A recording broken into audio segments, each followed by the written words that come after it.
मान लीजिए सही समय है और मैं मेरा D60 समझना चाहती हूँ, कोई भी व्यूअर समझना चाहते हैं, तो मैं स्टार्ट कहाँ से करूँ?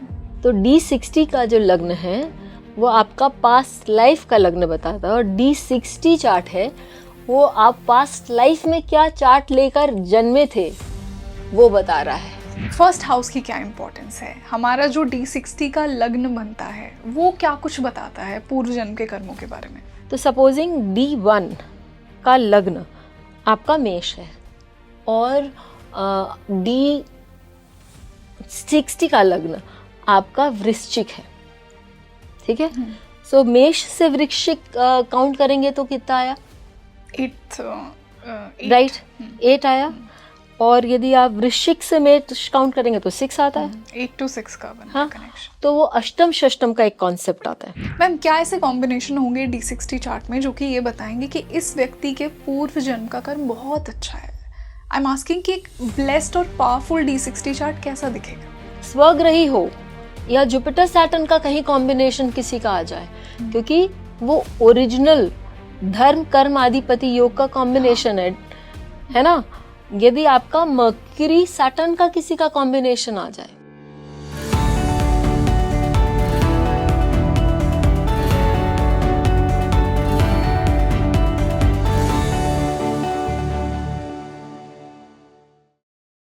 नमस्ते everyone, a very warm welcome on the show and I am your host rangoli Sharma. देखिए, आज मैं आपकी कुंडली के एक ऐसे डिविजनल चार्ट की बात करने वाली हूँ जिसकी लोग ज़्यादा बात नहीं करते हैं, क्योंकि कहते हैं कि 2 मिनट में ये चार्ट चेंज हो जाता है।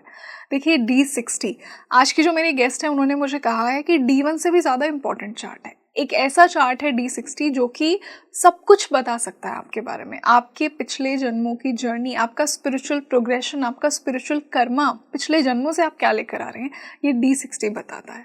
क्यों नहीं हम D60 को फिर इतनी इंपॉर्टेंस देते हैं जितना D1 को देते हैं? आज के पॉडकास्ट में आपको पता लगेगा कि आप अपने D60 को कैसे डिकोड कर सकते हैं। D60 के लग्न की क्या इंपॉर्टेंस है, D60 में कौन कौन से प्लैनेट्स आप देखें जो कि आपकी इस लाइफ की जर्नी को डिसाइड करेंगे, जुपिटर, सैटर्न, राहु, केतु, इनका क्या रोल है। आज मैंने ये बात की है बहुत बड़े स्पिरिचुअल गुरुज जो रहे हैं जैसे स्वामी विवेकानंद जी, उनके चार्ट में क्या बताता है। आज मैंने कुछ ऐसे केस स्टडीज़ भी डिस्कस किए हैं और इसी वंडरफुल डिस्कशन के लिए एक बहुत स्पेशल गेस्ट मेरे साथ जुड़ी हैं। वो नक्षत्र एक्सपर्ट भी हैं और उनसे हम हमेशा एक डिटेल्ड एस्ट्रोलॉजी एनालिसिस करते हैं। I would like to welcome astro Anuradha ji once again on Speaking Tree. Ma'am, a very warm welcome on the show. Thank you so much rangoli, thank you. बहुत अच्छा लग रहा है आज फिर से आप हमारे साथ जुड़ी हैं और नक्षत्र स्पेशलिस्ट तो आप हैं ही। मैम, आज आपके साथ एक बहुत ही इम्पोर्टेंट टॉपिक मैंने चुना है, जिसको भी अपनी लाइफ जर्नी, सोल जर्नी के बारे में जानना पसंद है ना, ज्योतिष के पर्सपेक्टिव से। Do not miss this podcast, क्योंकि एक ऐसे चार्ट की मैं बात करने वाली हूँ जिससे हमारे सोल प्रोग्रेशन का, हमारी पास्ट लाइफ्स का चार्ट कहा गया है। आप सभी ने गेस कर लिया होगा, मैं D60 की बात कर रही हूँ। एब्सोल्युटली। पहले तो मैम स्टार्ट यहीं से करते हैं कि इसका ओरिजिन कहाँ से हुआ। क्या सच में ये हमारी पूरे जन्मों की, पिछले जन्मों की स्टोरी बताता है? फिर हम इसे डिकोड करेंगे। एकदम। तो मैं स्टार्ट यहाँ से करती हूँ कि भाई ये आपको मोस्ट इम्पॉर्टेंट चार्ट बोला गया D60 को, और पराशर ऋषि ने इसको बोला है। पराशर ऋषि ने बोला है कि BPHS के चैप्टर नंबर 7 और 8 में कि आप D60 से और D45 से सब कुछ देख सकते हो। सब कुछ यानी सब कुछ। आप और मैं क्या बोलते हैं कि लग्न चार्ट सबसे इम्पोर्टेंट है, सबसे ज्यादा महत्व लग्न को ही दिया जाता है। इनफैक्ट हम ये बोलते हैं कि D9 में हम एक प्लैनेट का इम्पोर्टेंस देखते हैं, क्योंकि लग्न is the tree and D9 is the fruit, right. लेकिन यदि आप पराशर ऋषि के उस चैप्टर को पढ़ेंगे तो आपको ये समझ में आएगा कि D1 से भी ज़्यादा इम्पोर्टेंस D60 को दी गई है और D9 को D1 से कमती इम्पोर्टेंस दी गई है। यानी सबसे इम्पोर्टेंट D60 हुआ, फिर D1 और फिर D9, and that is mathematically proven और गिवन बाय पराशर ऋषि। मैत्रेय ऋषि को वो संवाद में बता रहे हैं कि भाई D1 को इतने पॉइंट्स मिलते हैं, D9 को इतने पॉइंट्स मिलते हैं और D60 को इतने पॉइंट्स मिलते हैं। जब आप देख रहे हैं कि मैथमेटिकली विमशोपक बल उसको बोलते हैं, आपको पराशर BPHS में मिलेगा ये, तो वहाँ जब विक्षोभक बल में इतना स्ट्रॉन्ग पॉइंट D60 को दिया जा रहा है और वो बोल भी रहे कि D60 से आप सब कुछ देख सकते हैं, और वो ये भी बोल रहे हैं कि गर्ग आदि ऋषियों का ये भी मत है कि D60 के लग्न को आपको बहुत इंपॉर्टेंस देना चाहिए। मैम D1 को इतनी इम्पोर्टेंस क्यों दी जाती है फिर? अगर D60 इतना इम्पोर्टेंट चार्ट है जो हमारे पूर्व जन्मों की जर्नी को भी बता रहा है, फिर भी हम D1 को इतनी इम्पोर्टेंस देते हैं। सो राइट, हम D1 को इम्पोर्टेंस दे ही रहे। D1 का लग्न कितने देर में बदलता है? लगभग 2 घंटे में। 2 घंटे में D1 का लग्न बदल जाता है। D60 का जो फॉर्मेशन होता है वो आपको फॉर्मेशन मैथमेटिकल जानने की ज़रूरत नहीं है, क्योंकि आप तो कोई भी राइट क्लिक करेंगे कोई भी सॉफ्टवेयर में तो आपको D60 मिल जाएगा इन क्लिक्स ऑफ सेकेंड्स। लेकिन ये हमें समझ लेना चाहिए कि D60 का लग्न 2 मिनट में बदलता है, विज़ाविज़ मैक्सिमम 2 मिनट में बदलता है, विज़ाविज़ मैक्सिमम 2 घंटे में एज पर लग्न। ठीक है, तो स्टेबिलिटी ऑफ D60 लग्न वो क्वेश्चनेबल हो जाती है अनटिल एंड अनलेस कि आपका टाइमिंग एकदम करेक्ट है, जो कि मोस्ट लोगों को नहीं पता होता। ऊपर नीचे 10-15 मिनट्स, आधा घंटा। यस, दैट इज द तो रीजन। इसलिए लोग ज़्यादा D60 पे नहीं जाते हैं। और D60 के एनालिसिस के भी अपने रूल होंगे जी, उन रूल्स पर हम बात करेंगे। हाँ, तो वो भी हमें जानने ज़रूरी है। लेकिन पहले लग्न तो सही बने। यदि आप D60, मैं जब BTR करती हूँ I always take it down to D60, ताकि मुझे मालूम है कि at least down to the last 1 minute. आप जब BTR करेंगे आपको समझ में आएगा कि D60 का लग्न आपका 15 सेकंड में भी बदल सकता है, या 1 सेकंड, यस, या 1 मिनट 45 सेकंड्स के अंदर भी बदल सकता है। सो मैक्सिमम 2 मिनट्स का पीरियड होता है जब आपका D60 का लग्न बदलेगा ही। Interesting. So that is becomes a challenge कि आप D60 को यूज क्यों नहीं कर पाते।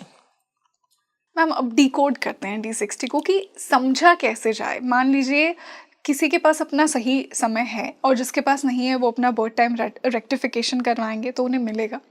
अब मान लीजिए सही समय है और मैं मेरा D60 समझना चाहती हूँ, कोई भी व्यूअर समझना चाहता है, तो मैं स्टार्ट कहाँ से करूँ? We start from the beginning. तो आप मुझे एक मैथमेटिक सोल्यूशन दीजिए। 5 12 60। अब आप अपने लग्न को पकड़िए और वहां से घूमते आइए पूरे 12 भाव और 60 पे आके रुकिए, तो आप कहाँ रुकेंगे? मैम 12th हाउस पे रुके ना। तो जब आप 12th हाउस पे रुक रहे हैं, इसका मतलब क्या? 12th हाउस क्या बोलता है? Past life house. वहां से D60 से आप अपना, which is a division as I say, D60 represents your 12th house, which is your past life lagna house or past life house.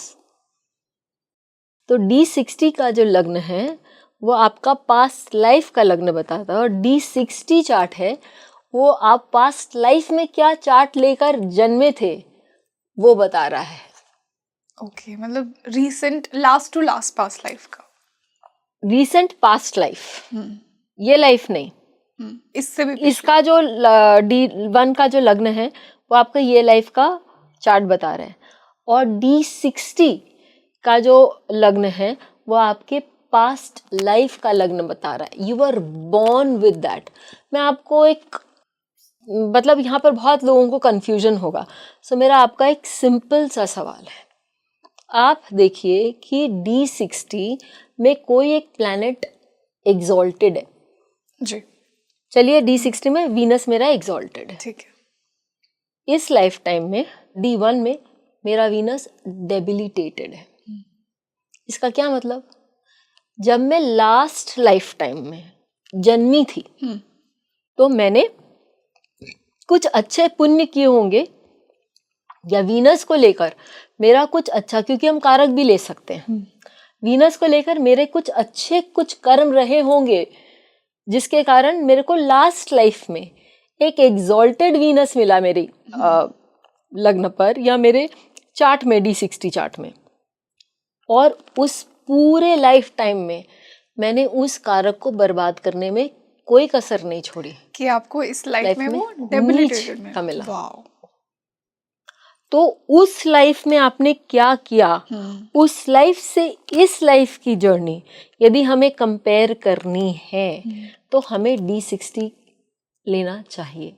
तो अभी किसी का इस लाइफ टाइम में वीनस डेबिलिटेटेड है, D60 में एग्जॉल्टेड था, तो मतलब कि और 8th हाउस में था। अब 8th हाउस क्या बताता है? 8th हाउस में वीनस के बारे में आप पढ़ेंगे तो आपको वो दो चीज दिखा सकता है। क्या क्या? 8th हाउस का वीनस आपको या तो भोगी बना सकता है या योगी बना सकता है। भोगी का मतलब क्या हुआ कि आपको intense lust after everybody's money या सेक्सुअल एक्टिविटीज ये दे सकता है, या योगी यानी कि आपको साधना की ओर ले जा सकता है। और इस लाइफ टाइम में यदि वो डेबिलिटेटेड, D1 में डेबिलिटेटेड है तो क्या दे रहा है, क्या बता रहा है वो कि आपने क्या किया होगा, मतलब लस्ट की तरफ गए हैं, योगी की तरफ गए कि भोगी की तरफ गए? लस्ट की तरफ गए। लस्ट की तरफ गए ना, यानी कि आप भोगी की तरफ गए ना, आपने इतना भोग किया है और आपने हो सकता है कि वीनस के कारक का भी अब्यूज किया है किसी स्त्री के साथ या पैसे के साथ, कुछ भी। तो इसलिए वो कारक आज इतना डेबिलिटेटेड है इस लाइफ टाइम में। तो आप PLR सेशंस में जब मैं करती हूँ तो जिस तरह से PLR सेशंस में समझ में आता है कि लोग अपनी रिस्पॉन्सिबिलिटी लेने लगते हैं कि भाई ये मेरे ही कर्म हैं जो मेरे सामने आ रहे हैं। इसी प्रकार आप जब D60 और D1 को कोरिलेट करके पढ़ते हैं तो आप में एक अवेयरनेस आने लगती है कि हाँ ये मेरे ही कर्म हैं जो कंटिन्यू हो रहे हैं, और जो मैंने कहीं खराब किया था, क्या खराब कर सकता हूँ मैं, उसका मैं यहाँ पेमेंट कर रहा हूँ। अब फॉर एग्जाम्पल लास्ट लाइफ में मेरा जो फॉर एग्जाम्पल कोई ग्रह है वो नॉट सो हैप्पी प्लेस में था D60 में, लेकिन D1 में वो उच्च का बैठा है। Again that question to you Rangoli, let me take your interview now कि वो क्या आपको बता रहा है कि पिछली से पिछली लाइफ में तो आप इतना अच्छा नहीं लेकर आए थे, लेकिन रीसेंट जो पास्ट लाइफ थी उसमें आपने उस प्लैनेट का जो कारक है उससे रिलेटेड जो कार्य वो इतने अच्छे किए कि प्रकृति ने आपको वो एग्जॉल्टेड दे दिया। इस जन्म में आप एग्जॉल्टेड के साथ पैदा हुए हैं। एग्जैक्टली। और यही चीज आप रविंद्रनाथ टैगोर के चार्ट में देखेंगे। उनका जो गुरु है, रविंद्रनाथ टैगोर को इस लाइफ टाइम में हम लोग किस तरह से जानते हैं, बंगाल में लोग उनको क्या बोलते हैं? गुरुदेव। एग्जैक्टली, उनको गुरुदेव बोलते हैं। उनका गुरु D1 में एग्जॉल्टेड है और D60 में उनका गुरु शुक्र की राशि में है। गुरु शुक्र की राशि में ना बहुत हैप्पी नहीं होते हैं थोड़े से गुरु, और यदि आप देखेंगे तो Shukra they are neutral to each other और they show certain amount of enmity towards each other. एक देवताओं के गुरु, एक देवताओं के गुरु, एक असुरों के गुरु। तो उन्होंने D60 से D1 यानी पास्ट लाइफ से इस लाइफ में वो जो पीरियड गया है, वो पास्ट लाइफ का उनका पीरियड गया, उन्होंने बहुत मेहनत करी है उसमें। तो गुरु इस लाइफ में इनका एग्जॉल्टेड हुआ है और इस लाइफ में उन्होंने लोगों को दिया है as a teacher, as a guru. गुरु की सारे जो क्वालिटीज है उन्होंने इस लाइफ में बहुत अच्छे से दिए क्योंकि पास्ट लाइफ से वो मेहनत करते हुए इस लाइफ में आ रहे हैं। मैम जैसा आपने कहा कि beginning of the beginning, D60 के फर्स्ट हाउस की क्या इम्पोर्टेंस है? हमारा जो D60 का लग्न बनता है वो क्या कुछ बताता है पूर्व जन्म के कर्मों के बारे में? Right. There's a principle called Dhruv Nadi, which has been taken from Dhruv Nadi, which is a very important nadi हमारे साउथ में। उसको बहुत अच्छा माना जाता है। उस किताब में बहुत सारे, उस नाडी किताब में बहुत सारे प्रिंसिपल्स हैं जो बहुत सटीक हैं। और एक प्रिंसिपल है जो मैंने देखा है working beautifully with divisional charts, जिसको बोलते हैं कि वो डिविजनल चार्ट्स में कंपैरेटिव एनालिसिस करते हैं कि चाहे वो आपका ग्रह हो, चाहे वो आपका लग्न हो, वो कहाँ बैठा है आपस में। तो सपोजिंग D1 का लग्न आपका मेष है और D60 का लग्न आपका वृश्चिक है, ठीक है। सो मेष से वृश्चिक काउंट करेंगे तो कितना आया? 8 राइट, 8 आया। और यदि आप वृश्चिक से मेष काउंट करेंगे तो 6 आता है। 8 to 6 का बन हाँ, कनेक्शन। तो वो अष्टम षष्टम का एक कॉन्सेप्ट आता है 6-8 एक्सिस का। 6-8 एक्सिस क्या बताता है? Conflicts, sudden changes, ups and downs, yes, आपका ऑब्स्टिकल्स। तो यदि आपका वो एक्सिस यानी कि इस लाइफ टाइम का जो लग्न है वो पास्ट लाइफ टाइम के लग्न से छठा या आठवें में आता है तो वो कॉन्फ्लिक्ट्स बता रहा है। तो मतलब इस जीवन में बहुत ऑब्स्टिकल्स होंगे। ऑब्स्टिकल्स है, कॉन्फ्लिक्ट्स है जो आपको फेस करनी ही पड़ेंगे। अब उसी रोड पे चलते हैं, ठीक है। और इस लाइफ टाइम में आप देख रहे हैं कि आपका जो लग्न है से सपोजिंग मेष और D60 का लग्न आपका धनु राशि से बनकर आता है, तो त्रिकोण में आ गया। त्रिकोण हमारी मदद ही करता है। यस, तो अच्छे कर्म लेकर आ रहे हैं आप पिछले तो जन्मों से। आप फॉलो कर रहे हैं, आप उसी एलिमेंट में चल रहे हैं, you are in the same element. मतलब जो आप पिछले जन्म में कर रहे थे वही कंटिन्यू हो रहा है इस लाइफ हाँ, में। इस लाइफ में वही कंटिन्यू कर रहे हैं आप। तो obviously you are carrying forward certain things और आप यूज टू हैं, आप यूज टू हैं उन चीज़ों के साथ। जैसे यदि मैं विवेकानंद जी का चार्ट लूँ जी, तो विवेकानंद जी को लिए बोलते हैं कि बहुत बड़े स्वामी और बहुत बड़े वो थे, लेकिन आप यदि उनका D1 का लग्न देखेंगे तो धनु राशि से बन के आता है, ठीक है। और D60 का लग्न देखेंगे तो उनका मेष राशि से बनकर आता है। यानी कि पास्ट लाइफ का जो लग्न है उससे इस लाइफ का लग्न कहाँ 9th हाउस में बनकर आता है। जी बिल्कुल। यानी वो अपने पास्ट लाइफ का पुण्य और पास्ट लाइफ की लर्निंग्स इस लाइफ में भी लेकर आ रहे हैं। वंडरफुल। क्योंकि लग्न और D60 का लग्न और D1 का लग्न आपस में एक दूसरे को हेल्प कर रहे हैं त्रिकोण में। इसलिए तो बचपन से 39 इयर्स की एज में उनको जितना करना था कराना था वो करके वो होगा, क्योंकि he has already done a lot of things in the past.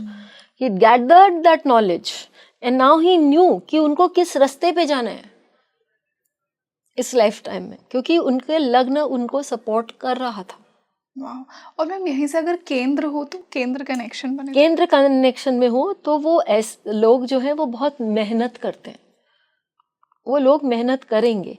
क्योंकि यदि लग्न यदि सपोजिंग किसी का जेमिनी में है इस लाइफ टाइम में और D60 का लग्न जो है वो उसका वर्गों में बनकर आ रहा है, तो आपस में 4-10 का रिलेशन है, थोड़ा सा खिंचाव है, लेकिन वो मेहनत करेंगे और एस्टैब्लिश करेंगे अपने आप को। ओके, तो त्रिकोण इज द बेस्ट। और अगर केंद्र है तो थोड़ा बहुत बैलेंस करना पड़ेगा, लेकिन अगर षष्टम बन रहा है तो it's very problematic. It is problematic, it will give you hardships.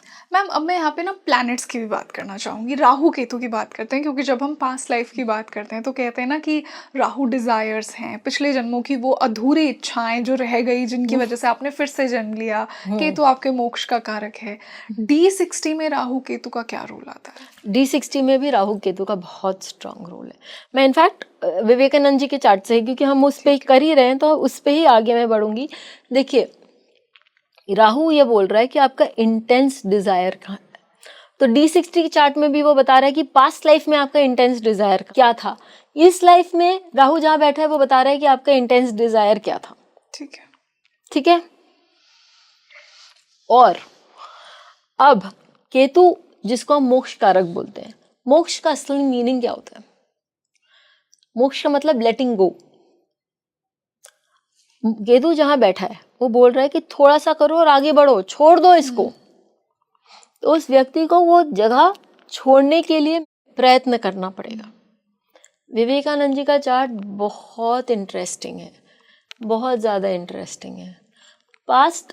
और इससे मुझे एक और चीज़ समझ में आई, क्योंकि मैं आपके साथ ज़रूर शेयर करूँगी कि विवेकानंद जी के जब हम चार्ट वो देख रहे हैं तो उनका आप D60 चार्ट देखेंगे तो उनका मेष लग्न से चार्ट बन के आता D60, और D60 में उनके 4th हाउस में चंद्रमा के साथ जो 4th लॉर्ड ही है राहु बैठा हुआ है। उनका इंटेंस डिजायर क्या हो सकता है? मदर के लिए हो सकता है, माँ, अपने कंट्री के लिए हो सकता है, लोगों के लिए हो सकता है, क्योंकि वो 4th हाउस आपको मासेस से भी जोड़ता है कि मैं लोगों के लिए कुछ करूं, मैं अपने देश के लिए कुछ करूं, मैं अपने माँ के लिए कुछ करूं, ठीक है। और इस लाइफ टाइम में उन्होंने क्या किया, उन्होंने अपने देश के लिए किया, उन्होंने लोगों को जागरूक किया, मतलब he literally shook people and said कि गेट अप, अध्यात्म की ओर बढ़ो। और उन्होंने अपनी मदर के लिए भी, यदि आप जीवनी पढ़ेंगे तो उन्होंने अपनी मदर के लिए भी किया। राहु का जो मुझे प्रिंसिपल समझ में आता है कि वो जो पास्ट लाइफ का D60 का प्लेसमेंट बता रहा है कि एक्चुअली आप फुलफिल कौन से लाइफ टाइम में कर पा रहे हो। It's a very interesting point rangoli. Exactly, क्योंकि लास्ट टाइम का उनका राहु 4th हाउस में था, हाँ. लेकिन कंप्लीशन वो सारी एक्टिविटी वो इस लाइफ टाइम में कर पा रहे हैं। 4th house mother, Motherland and masses बता रहे हैं। इस लाइफ टाइम में उन्होंने वो सारी चीजें कंप्लीट करी है, मदर, मदरलैंड और मासेस के लिए। तो क्या ये हम सबके चार्ट पे अप्लाई हो सकता है कि Absolutely. जहाँ पे भी D60 में आपका राहु है, कहीं ना कहीं वो अनफुलफिल्ड डिजायर्स आपकी पास्ट लाइफ की हैं जो इस लाइफ में कंटिन्यू होंगी, हाँ, इस लाइफ में आप कंप्लीट करेंगे, करना चाहेंगे, कंप्लीट करेंगे। अब यदि आप उनकी स्पीचेस सुनेंगे तो वो बोलते हैं कि मेरा मन है कि मैं एकदम हिमालय की गुफाओं में जाकर मेडिटेशन करूं। जब आप फार अवे प्लेसेस बोलते हैं, एकदम एकांत वाली स्थान बोलते हैं, तो आप कौन सा भाव देखते हैं? 12th house. Absolutely correct rangoli. और इस लाइफ टाइम में उनका राहु 12th हाउस में बैठा हुआ है। तो आप कनेक्शन देख रहे हैं कि किस तरह से हम लाइफ आफ्टर लाइफ कनेक्ट किए जा रहे हैं, and we can see it so clearly from our D1 and D60 जी। आप उन चार्ट्स को एक साथ यदि लगा के रखते हैं तो आपको आपके पास्ट लाइफ से इस लाइफ का कनेक्ट बहुत क्लियरली मिलता है, जो कि हर कोई जानना चाहता है। मैम, हमने राहु का रोल समझा, अब केतु कैसे ये स्टोरी बता रहा है, केतु से कैसे D60 और D1 को कनेक्ट किया जाए, और पास्ट लाइफ में आप क्या अधूरा छोड़ कर आए हैं वो इस जीवन में कंटिन्यू हो रहा है, या आप क्या लेट गो करके आए हैं, वो कैसे समझा जाए? केतु जहाँ बैठता है वो ये बता रहा है कि भाई आपको ये चीज छोड़ना है। इस जन्म में D1 में जहाँ बैठा है, डी कहीं पे भी कोई भी डिविजनल चार्ट में बैठ जाए, वो बता रहा है कि उसको लेट गो करना अच्छे से सीख जाओ, कि वो तुम नियर कंप्लीशन हो वो काम के, थोड़ा सा और जोर लगाओगे तो तुम लेट गो कर सकोगे, है ना। तो क्योंकि हम स्वामी विवेकानंद की ही चार्ट की बात कर रहे हैं, तो उनका केतु यदि D60 में हमारे पास्ट लाइफ में यदि 10th हाउस में बैठा है तो उनको क्या लेट गो करना है? जो वर्क प्लेस से जो उनका कर्म, हाँ, उनको कर्म करना है, लेकिन उससे डिटैच्ड होके करना है। और चाहे वो कहीं पे भी काम करें, इस लाइफ टाइम में उन्होंने क्या किया कि मेरे गुरुजी ने मुझे जो आदेश दिया मैं वो काम करूंगा, और जितना हो सकेगा उतना करूंगा, मैं पूरा भरसक प्रयत्न करूंगा, but it is the onus is on my Guru not on me. तो वो डिटैच्ड हो गए, यस, ठीक है। वो आ गया उनके इस लाइफ टाइम में, और इस लाइफ टाइम में उनका जो केतु है D1 में, वो 6th हाउस में, वो उनको सर्विस करवा रहा है। बिल्कुल। आप अटैचमेंट देख रहे हैं D1 और D60 का, और उसी सर्विस से, उसी कर्म से उन्हें डिटैच करना है। हाँ मैम, राहु केतु को हमने समझा, गुरु का क्या रोल है, क्योंकि गुरु इतना इम्पोर्टेंट प्लैनेट है। हाँ, गुरु मोस्ट बेनिफिक प्लैनेट है, मोस्ट बेनिफिक, मोस्ट ऑस्पिशियस। जैसे मैंने आपको बोला कि गुरु जो है वो आपके 5th हाउस का कारक भी है, आपके पूर्व पुण्य का कारक भी है। एग्जैक्टली। तो D60 में और D1 में यदि गुरु का कोई 1-5 का रिलेशन निकलता है, okay, I am just telling you from the story of Dhruva Nadi, जो मैंने आपको पहले बताई कि भाई 1-5 कनेक्शन ऑब्वियसली त्रिकोण का कनेक्शन है, तो वो एक दूसरे को असिस्ट करेंगे। और दूसरा कि वहाँ वो बता रहे हैं कि आपका एक जो गुरु का जो कैरेक्टरिस्टिक्स है, चाहे वो आपका नॉलेज हो, चाहे वो आपका विजडम हो, चाहे वो आपकी मंत्र साधना हो, उसका एक कंटिन्यूम है, वो एक कंटिन्यूटी में चल रहा है। अगर त्रिकोण का कनेक्शन बन रहा है। हाँ, और इस पे आइसिंग ऑन द केक कब आ जाता है? जब आपका D60 में गुरु 5th हाउस या 5th लॉर्ड से कनेक्ट करता है, तो वो बोलता है कि उसके कारण आपके 6th मंत्र शुद्धि के कारण, क्योंकि गुरु मंत्र का कारण है, मंत्र शुद्धि के कारण आपके पूर्व पुण्य आपको दिखने लगते हैं, आपको समझ में आने लगते हैं, आपको अपने पास्ट लाइफ के फ्लैशेस आने लगते हैं। जैसे कुछ लोगों की लाइफ में होता है ना, कभी एक ऐसा पीरियड आता है अचानक से कुछ इच्छाएं एक्टिवेट होंगी, आपका हाँ। साधना करने का मन करेगा। हाँ। आपका भक्ति में आप बहुत लीन हो जाएंगे। भक्ति में आप लीन हो जाएंगे और उसमें आपको विजन्स आने लगेंगे। ड्रीम्स के थ्रू आपको मैसेजेस मिल रहे हैं। ड्रीम्स के थ्रू, या one of my teachers he used to say कि यदि कोई अनजान व्यक्ति आके आपको कुछ बोल जाता है, तो वो भी कोई आपको डिवाइन इंडिकेशन है। ओके। कोई चलते चलते बोल दिया कि उस तरफ जाइए, आपको मान मिल जाएगा। You should follow those things. Universe speaks to you. The universe is speaking to you. The energy is, आप जो एनर्जी के साथ काम करें वो आपको कहीं ना कहीं आपको रेसिप्रोकेट करके आपको डायरेक्शन दे रहा है। तो ऐसे लोगों को उनकी एनर्जीज डायरेक्ट होती हैं और उनको एक यूनिवर्सल मैसेज मिलता है कि आपको किस डायरेक्शन पे जाना है।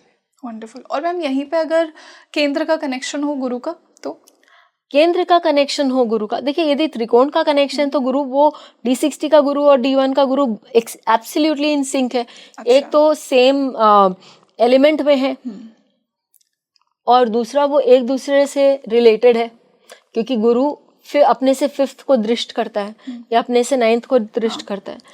यदि केंद्र का कनेक्शन हो तो गुरु बोल रहे हैं कि एफर्ट इन दीज एरियाज डालना आपको जरूरी है, क्योंकि केंद्र का कनेक्शन आपको देता है, इट्स कर्म स्थान होता है केंद्र।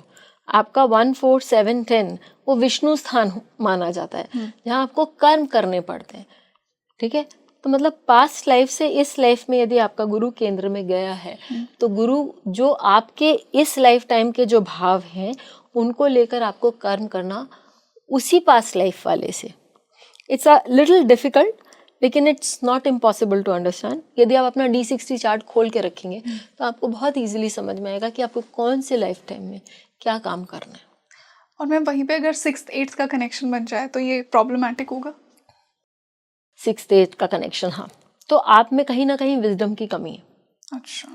और आपको ये बोला जा रहा है कि आप अपने आप को, अपने इंटेलेक्ट को, अपने ज्ञान को थोड़ा पॉलिश करो। वो आपका साथ नहीं दे रहा है। क्यों? क्योंकि वो पूरी तरह से एक्सप्रेस नहीं कर पा रहा है अपने आप को।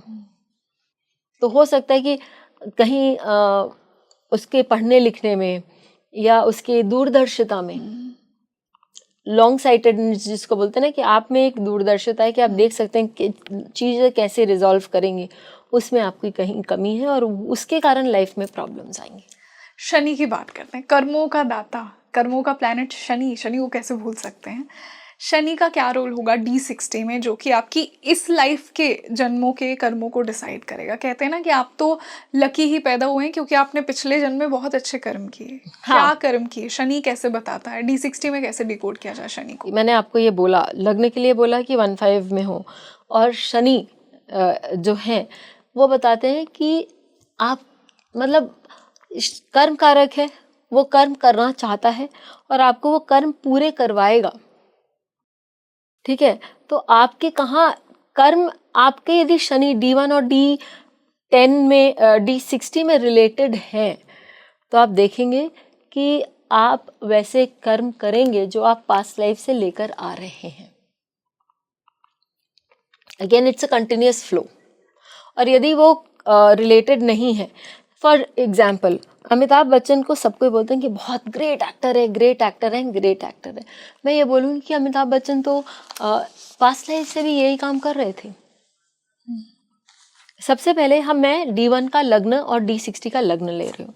D1 का लग्न इस टाइम उनका क्या है, एक्वेरियस लग्न है, कुंभ राशि में उनका लग्न आता है। D60 में उनका जो लग्न आता है वो तुला राशि से आता है। वो अपने आप में 1-5 आ गया, हाँ 5-9 आ गया। जी।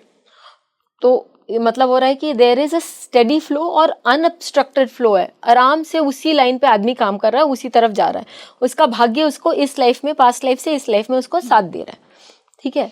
उनका शनि इस लाइफ में कहाँ बैठा है? रोहिणी नक्षत्र में 4th हाउस में, ठीक है, यानी कि टॉरस में बैठा हुआ है। D60 में उनका शनि कहाँ बैठा मालूम है? कहाँ पे? कर्क राशि में 10th हाउस में। और यदि आप देखें चार्ट्स पे तो D60 और D1 का शनि रिलेटेड है। कैसे? क्योंकि D1 का शनि D60 के शनि को दृष्ट करता है। It takes essence from that previous life to continue working इस लाइफ में, और इतना अच्छे से उसको करना और उसको बढ़ाना है, उसको करना है, उसको कंप्लीट करना है भाई। और इससे ज्यादा ग्रेटर ग्लोरी होगा तो वो भी शायद नेक्स्ट लाइफ टाइम में, इससे भी, क्योंकि उन्होंने निरंतर काम किया है। Even at the age of 80+ वो काम करते ही आ रहे हैं। शनि आपको कर्म करा रहा है। वो पास्ट लाइफ में भी काम कर रहे थे, वो इस लाइफ में भी काम कर रहे हैं। और ये देखिए कि इस लाइफ में भी उनका शनि जो है उनके 10th हाउस को देख रहा है, 4th हाउस से 10th हाउस को देख रहा है। तो पास्ट लाइफ में भी वो काम करते करते ही अपना लाइफ बिताए, और इस लाइफ में भी वो काम करते करते ही द वर्कोहॉलिज्म यदि हम कह सकते हैं, तो उनका वो पास्ट लाइफ से आ रहा है। मैम, क्या ऐसे कॉम्बिनेशन होंगे D60 चार्ट में जो कि ये बताएंगे कि इस व्यक्ति के पूर्व जन्म का कर्म बहुत अच्छा है? आई एम आस्किंग कि एक ब्लेस्ड और पावरफुल D60 चार्ट कैसा दिखेगा? ब्लेस्ड और पावरफुल, और हम लोग तो ये एक चीज़ आपने बहुत अच्छी क्वेश्चन पूछा, क्योंकि हम लोग जनरली सोचते हैं कि खाली एग्जॉल्टेड प्लैनेट्स ही बहुत अच्छे रिजल्ट्स देते हैं। बिल्कुल। लेकिन दिग्बली ग्रह जो मैंने देखा है, दिग्बली ग्रह भी बहुत अच्छे रिजल्ट्स देते हैं, बहुत अच्छे रिजल्ट्स देते हैं, क्योंकि वो उनमें वो पावर आता है। दिग मतलब कि पोजिशनल, ठीक है, और बल मतलब स्ट्रेंथ। तो ये दिग्बली ग्रह हो गए, उनको जो पोजिशनल स्ट्रेंथ मिलता है। और ये हमने, आप और मैंने एक वीडियो किया है दिग्बली पर, इसी मंच पर, राइट? तो दिग्बली ग्रह D60 में भी हो जाए, they give you lot of power. Past life में आपके पास बहुत पावर था। यदि आपका स्वग्रही कोई ग्रह है, they are the basic principles. लोग सोचते हैं कि D60 बहुत डिफिकल्ट है, लेकिन हम बेसिक प्रिंसिपल से ही डिकोड कर रहे हैं। आप और मैं जो डिकोडिंग अभी कर रहे हैं वो बेसिक प्रिंसिपल से ही कर रहे हैं। स्वग्रही हो या जुपिटर सैटर्न का कहीं कॉम्बिनेशन किसी का आ जाए, क्योंकि वो ओरिजिनल धर्म कर्म आधिपति योग का कॉम्बिनेशन है ना। यदि आपका मर्क्यूरी सैटर्न का किसी का कॉम्बिनेशन आ जाए तो वो ओरिजिनल उपचय भावों का कॉम्बिनेशन है, मर्क्यूरी और सैटर्न। यस। D60 चार्ट में बहुत ग्रोथ दिखाएगा वो लाइफ, व्यक्ति बहुत ग्रो करेगा अपनी लाइफ में, करा होगा D60 में। और इसका रिफ्लेक्शन हम इस चार्ट में देख लेंगे कि वो कौन सी एरिया में कर रहा है D1 में। तो ये पावरफुल चीजें आपको दिखाई देंगी। और यदि ये आपको D1 में भी दिखा रही हैं कि बहुत स्ट्रांग है, तो that person has really grown from that lifetime to this lifetime. और मैम, क्या ऐसी कुछ पावरफुल युति कंजंक्शन भी होंगे D60 में जो इस जीवन में D1 में कैरी होंगे, जो ये बताएंगे कि बहुत अच्छा कर्म किया? वही मैंने बोला ना, जुपिटर सैटर्न, मर्क्यूरी वीनस, अच्छा, मर्क्यूरी सैटर्न, मर्क्यूरी सैटर्न, ये सारी चीजें। या योग कारक ग्रह। योग कारक ग्रह किसको बोलते हैं? जो आपका एक त्रिकोण, एक केंद्र का मालिक है। सैटर्न हो गया आपके वीनस के लग्नों के लिए, वीनस हो गया आपके सैटर्न के लग्नों के लिए, और मार्स हो गया आपका सूर्य कैंसर और लियो लग्न वालों के लिए। यदि वो अच्छा प्लेस ले लेता है D60 में, तो आप ये बता सकते हैं कि आपका पास्ट लाइफ अच्छा गया है। आप पास्ट लाइफ में आपने एंजॉय किया है लोग चीज़ों को, आपने उसको अच्छे से एंजॉय किया है, दूसरों को बिना हर्ट किए एंजॉय किया है, तो वो योग कारक ग्रह इस बार भी आपके D1 में अच्छा पोजीशन लेगा। मैम, क्या ऐसा दिखा सकता है D60 की ये व्यक्ति पिछले जन्म में बहुत ही ज़्यादा वेल्दी था या बहुत धनी था? हाँ, ये कैसे दिखेगा? क्योंकि राजयोग देख लीजिए आप। अच्छा, D60 में D60 में आप धन योग देख लीजिए। ठीक है, 2-5 या 5-9 या 5-11 इनके कॉम्बिनेशंस देख लीजिए, तो वो मालूम पड़ जाएगा कि वो वेल्दी था क्या। मैम इसी से एक और इम्पॉर्टेंट एस्पेक्ट की बात करती हूँ। आपने कहा ना कि D60 वो चार्ट है जो सब कुछ दिखाता है, रिलेशनशिप कैसे दिखाता है हमारे पूर्व जन्मों की, हमारे माता पिता से, हमारी दुनिया से हमारा क्या कनेक्शन था, दुनिया को हमने क्या दिया, और हमारा लाइफ पार्टनर, कहते हैं ना सबसे ज़्यादा ऋणानुबंधन तो उस व्यक्ति के साथ होता है जिससे आपका विवाह होता है। तो D60 में कैसे दिखेगा ये सब? जो आपको D1 में या D9 में दिख रहा है, आप D60 में देखिए कि आपका D60 का 7th लॉर्ड कहाँ जाके बैठा है। ठीक है, यदि D1 में कहाँ बैठा है, D60 में कहाँ बैठा है। अच्छा, और यदि आपने देखा कि D60 में वो थोड़ा, जैसा मैंने बोला कि भाई D60 में 7th लॉर्ड आपका इसे 8th हाउस में बैठ गया है और वो बेनिफिक है, तो वो आप लेकर आए थे कि आपको अच्छा या अच्छा आपने अपना अच्छा निभाया है, लेकिन कितना अच्छा लाइफ टाइम निभाया है, क्योंकि इसके तो रेपरकशंस आपको अभी मालूम पड़ेंगे ना, इस लाइफ टाइम में मालूम पड़ेंगे। सीधी सी बात है, क्लास 9 में अच्छा रिजल्ट आएगा तो आप 10 में आपको मालूम पड़ जाएगा ना कि हाँ 10, तभी आपको प्रमोट करेंगे ना क्लास 10 में। बिल्कुल। तो यदि आपने उस रिश्ते को अच्छा निभाया है तो वो प्लैनेट D1 में आपके अच्छे पोजीशन पे आएगा।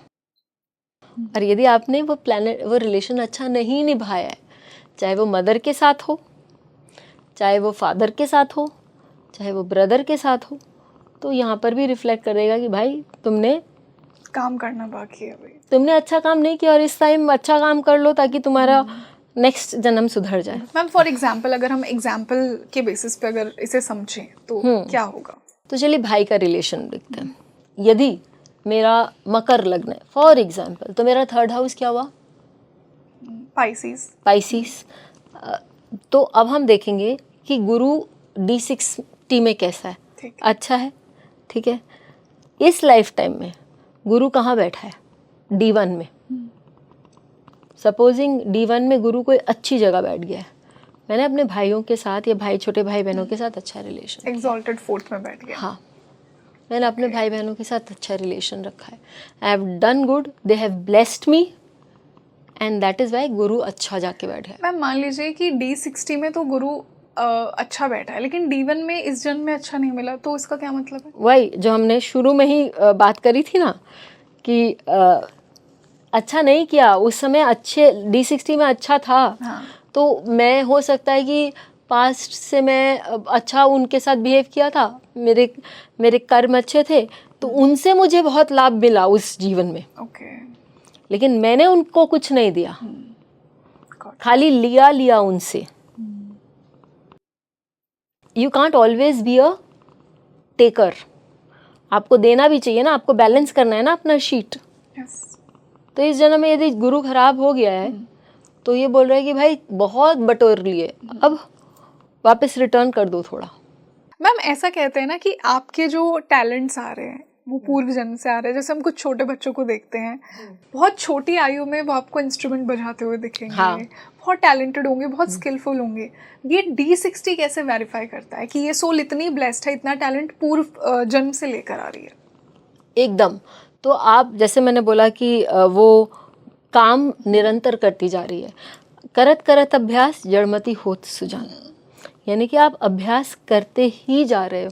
तो यदि आप मरकरी देखो किसी का, ठीक है, हाँ, टैलेंट के लिए मरकरी देख रहे हैं, या टैलेंट के लिए वीनस भी देख रहे हैं। यदि वीनस किसी का और भी अच्छा पिछले लाइफ टाइम से अच्छा ही हो रहा है, तो आप उसको बोलोगे कि भाई उसके जो आर्टिस्टिक टैलेंट्स है, यदि आप देख रहे हैं कि किसी का मरकरी और भी अच्छा हो रहा है पिछले लाइफ टाइम से, दैट मीन्स उसके जो बिजनेस अपॉर्चुनिटीज़ के टैलेंट्स हैं, या उसके कैलकुलेटिव टैलेंट्स हैं, या उसके सीखने की जो क्षमता है, वो सब बढ़िया हो रही है।